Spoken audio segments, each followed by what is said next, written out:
देखिए, बेंगलोर की software company में काम करने वाले इंजीनियर अतुल सुभाष ने आत्महत्या की है।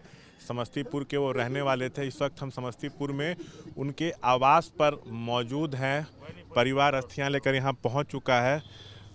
घर में कोहराम मचा हुआ है, चीख पुकार मची हुई है।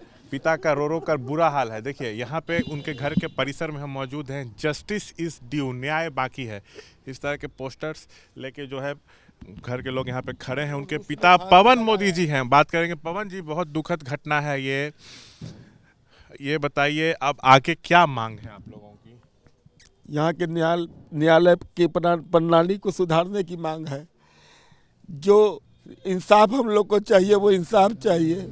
अभी कोई लड़की यदि फांसी लगा लेती तो पूरा परिवार गिरफ्तार हो जाता, उसके ऊपर धाराएं लग जाती।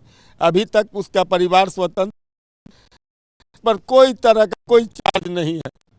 इसका हम गलत है। मेरे पास एक दिन रही है मेरी बहू, पूरा इलाका पूरा समाज जानता है। उसके बाद मैं कभी बेंगलोर गया ही नहीं, कभी बात किया ही नहीं। हमारे पूरे परिवार पर 498 का केस लगाए हुए हैं। मैं दहेज हम लोग के समाज में नहीं चलता है। आप पता कर लीजिए कि मरवाड़ी समाज में दहेज प्रथा नहीं है। शादी के बाद से कभी अतुल खुश नहीं रहे थे, हमेशा प्रताड़ित करती रही। हमेशा क्या मैंने कभी भी हमारा एक पोता हुआ, पोता के बाद जस्ट कोरोना हो गया। मैं अपने बड़े बच्चे से कभी सब्जी नहीं मंगाया हूँगा, उसने बर्तन मजवाया है, पोछा लगवाया है, खाना बनवाया है। आप लोग पर एक के बाद एक उन्होंने फर्जी केस किया है ना।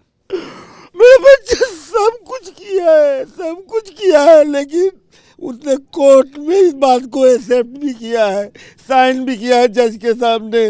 उसके बावजूद भी उस पर कोई चार्ज नहीं है। एक केस हटाती थी, दूसरा केस लगाती थी। परेशान करने के लिए जज 5 लाख रुपए का मांग की थी कि मैं तुम लोग का सेटलमेंट करवा दूंगी। मेरा बच्चा कहा कि नहीं, मैं कानून व्यवस्था से लड़के इसको जीतूंगा, मैं गलत नहीं हूँ। लेकिन ये कानून व्यवस्था ऐसी है कि आपको इतना परेशान करेगी, इतना परेशान करेगी, फांसी पर चढ़ना पड़ेगा। अच्छा, अतुल आप लोग से कभी अपनी परेशानी शेयर करते थे कि कितनी परेशानी में हुआ? ये कभी नहीं हम लोग से सोचता था कि मेरे बूढ़े माँ बाप को मेरे को बीपी का सर बीमारी में दवाई खाता हूँ। सोचता था कि मैं बोलूँगा तो मेरे पिताजी को बढ़े। अपना जो सुसाइड नोट छोड़ा है उसमें उन्होंने अदालती कामकाज पे भी सवाल उठाए। मतलब पूरा सिस्टम हिल गया इस घटना से। सर मैं क्या बताऊँ, मेरा बच्चा तो इतना पढ़ लिख के विद्वान था कि वो सब धाराओं की जानकारी रखता था। इंग्लिश में बना के नोट ले गया था कोर्ट में। यहाँ जौनपुर में कोई इंग्लिश नहीं जानता था, तब वकील किया उसने।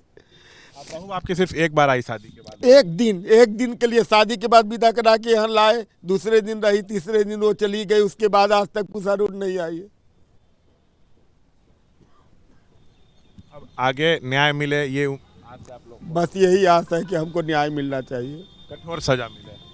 अब सजा तो खैर क्या मिलेगी नहीं मिलेगी तो हम नहीं बता सकते हैं, लेकिन न्याय प्रणाली को सुधारा जाए। जज जो करप्ट है उसको सुधारा जाए। जज जब पैसा मांगती है तो आप न्याय किससे मांगिएगा? आप बताइए हमको, ये क्वेश्चन है मेरा। जब पेशकार कहता है कि मैं तुमको लंबी तारीख नहीं दे सकता हूँ, यदि तुम 500 रुपया दोगे तो तुमको लंबी तारीख दूंगा, 10 दिन 15 दिन के बाद की, नहीं तो 4 दिन बाद की तारीख दूंगा, जिससे कि वो फिर आएगा। बनारस बेंगलोर से आना कितना कठिन है आप सोच सकते हैं। 40 बार उनको जाना पड़ा वहाँ से जौनपुर। 120 पर वे बोल दिए 120 बार। आपको नहीं लगता ऐसे कई पीड़ित परिवार होंगे जिन पर बहू पत्नियां फर्जी केस लाती हैं? आपको लग रहा है 100 में 70 से 80% केस।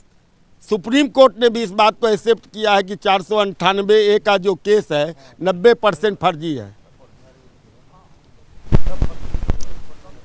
498A का केस 90% फर्जी आता है। ये सुप्रीम कोर्ट ने भी इस बात को एक्सेप्ट किया है। लेकिन उसको आज तक सुधारा नहीं गया, उसको नहीं सुधारा गया। उसका दुरुपयोग कर रहा है लोग। शादी कर लेना है, 2 साल के बाद पूरे परिवार को दोहरी केस में फंसा देना है। और मेरी बहू तो नौकरी करती है, उसको भी मिलता है 1.5 लाख पेश का सुसाइड लेटर उन्होंने छोड़ा, वीडियो रिकॉर्ड किया था अपना, पूरी आप बीती सुनाई। मतलब इस तरह की घटना ने पूरे देश को झकझोर के रख दिया। सर उसने तो भगत सिंह की तरह फांसी लगाया है ना, कि पूरे देश को अपनी आवाज़ से मैं जागृत करूं। सिस्टम जिम्मेदार है। सिस्टम जिम्मेदार है। तो देखिए पिता है हमसे बातचीत कर रहे हैं पूरे मसले पर, अतुल की पूरी कहानी बता रहे हैं। कैमरा पर्सन विशाल राय के साथ शशांक कुमार, एबीपी न्यूज़, समस्तीपुर।